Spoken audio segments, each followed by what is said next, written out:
Alright guys, welcome back to the channel. So I want to show you this Tesla wall connector that I just got installed. So I did a video a couple weeks ago asking for some help, some ideas, some tips on how to install one of these Tesla wall connectors. I ended up hiring an electrician because I just didn't know enough on the electrical side how to handle the wiring at the panel. And so I just hired an electrician. It actually worked out really well, so I'm pretty happy with how it turned out. So here's my Model S. I have it backed in, but I want to show where I ended up installing this wall connector. So here's the wall connector right here. It's actually on this kind of the stairway going up into my house. And this model is the 18, no, I'm sorry, this is the 24-foot cable. There's an 18-foot. This one's the 24-foot, which I liked, and I put it here because this can actually reach. So when the car is pulled in front first, it can reach all the way down there to the plug, which would be on down there. And then I also checked here, this is my Tesla Model X, and this wall connector will reach all the way around here, all the way down the side of the Model X. So I could technically charge both cars, you know, at different times, but with the same connector. So both cars are in the spot where they need to be to where this can charge it. So this 24-foot cable is awesome. Right now the cable is still kind of rigid. It's not you know, it's going to take some kind of wearing into it, so it's not hanging. It's kind of bent. The cable's still bent a little bit, but I hear that gets a little more malleable over time and as it kind of relaxes a little bit. So I want to show underneath here. So how this is installed is it's just screwed right into this support beam here, but underneath the electrician used a 6'2" Romex wire, and it's right, so it goes in right at the top, and you can't even see the wire. The wire is going in right in from the bottom right here. You can't even see it. It's completely hidden. Very clean, very good looking installation. It looks awesome. And the wires ran right through here to the back, down the back, and then it's running a conduit, a plastic PVC conduit, all the way underneath this area here, and then through the wall right there. My utility room, where my breaker box is right below there. So the conduit goes right through there. And I want to show you the breaker room just because I was questioning as to how this was going to get hooked up, because I don't have any like open slots in my breaker box. So I was wondering, well, how is this going to happen? So the guy did a great job finding some room, moving some circuits around. So let's go down there and we'll take a look at that.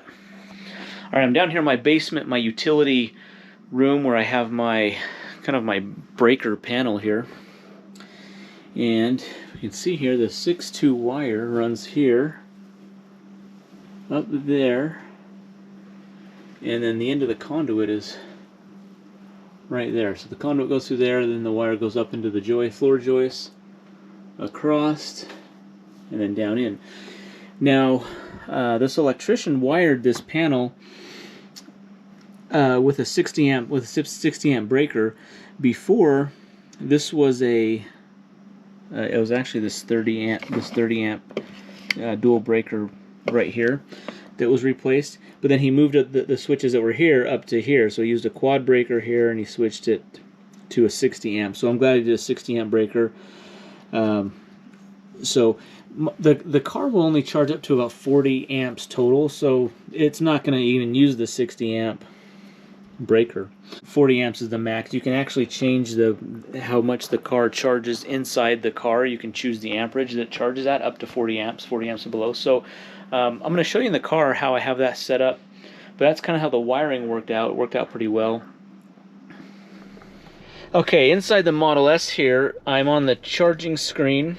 Charging is complete right now, but see down here on the bottom left hand side, I can change how many amps are being pulled. So I can bring this down to 15 amps, 14 amps. I keep it at 30. I think 30 is a good speed. I keep my other car, my Model X, at a 32, so that way when they're charging, I'm maximum, the maximum amperage I'm pulling from my panel is 60 amps, so combined.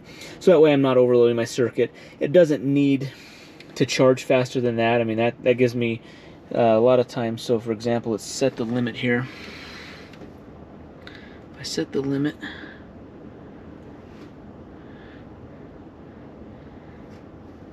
okay, if I'm starting to charge here, it'll get almost,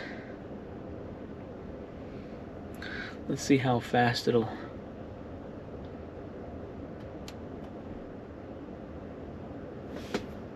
okay, see how it's going up, 9 miles an hour, 10. It probably should get up to 20, 25 miles per hour, which, you know, in the course of a day, 3-4 hours max, it's already back up. So we're at,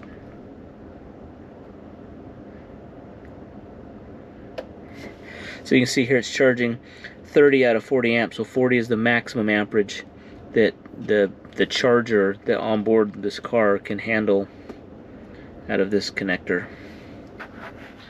Okay, once you get your charger set up, initially right when you turn the breaker on, you have 5 minutes to kind of connect to this. This has its own Wi-Fi signal.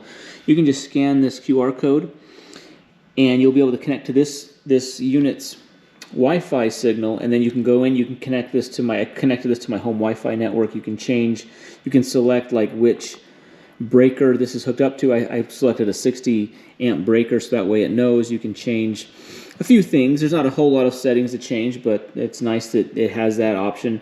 So it's going to stay up to date. It's going to update itself as needed now that I have it connected to my Wi-Fi network. But the big question about this, guys, is really, do you need to have this wall connector? You know, if you have an electric car, you don't need to have this. You can just have your electrician. I'm going to show you what I had before this. You can have your electrician just install one of these outlets like this. This is just a NEMA 1450. It's a this one's a 50 amp